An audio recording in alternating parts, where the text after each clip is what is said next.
ഉമ്മൻചാണ്ടിയാ?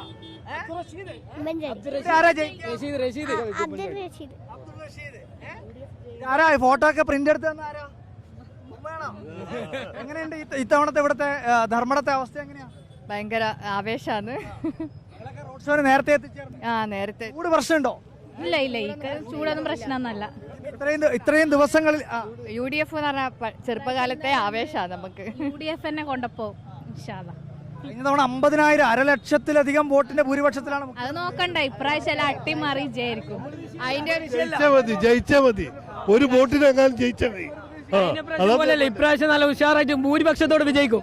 അത് 100% ഉറപ്പാ. എന്താണ് ഇപ്രാവശ്യം ധർമ്മം തൂക്കിയെടുക്കും, ഞങ്ങൾ തൂക്കും. നല്ല പ്രതീക്ഷയാണ് നമുക്ക്. ഇപ്രാവശ്യം നമ്മൾ ജയിച്ചിരിക്കും. പിണറായി നമ്മൾ തിരുത്തിയിരിക്കും. ധർമ്മത്തിന് വിജയം വേണ്ടേ? എപ്പോ ഒരാൾ പച്ചപ്പറല്ലോ മരണം മാറണം. അതിന് റഷീദ് ക്ലീൻ ബൗൾഡ് ആവും. റഷീദ് പറഞ്ഞ പോലെ ക്യാപ്റ്റൻ ക്ലീൻ ബൗൾഡ് ആവും ധർമ്മടത്ത്.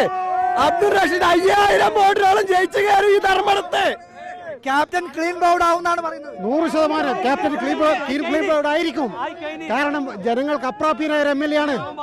ജനങ്ങൾക്ക് അപ്രാപ്യനായ ഒരു MLA ആണ്. അദ്ദേഹത്തിന് വെറും പൊള്ള വാഗ്ദാനങ്ങൾ മാത്രമാണ് ഉള്ളത്.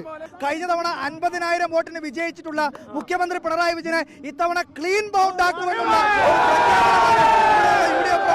നടത്തുന്നത്. പക്ഷെ അത് എത്രത്തോളം പ്രായോഗികമാണ് എന്നുള്ള ഒരു ചോദ്യം കൂടി അവിടെ നിലനിൽക്കുകയാണ്. പക്ഷേ വലിയ ആവേശം ധർമ്മടത്തും UDFന്റെ ക്യാമ്പിലും പ്രകടമായി തന്നെ കാണാൻ വേണ്ടി കഴിയുന്നുണ്ട്. Video journalist ഷനിൽ ഖാനോടൊപ്പം reporter Arjun Kalyan, reporter Kannur.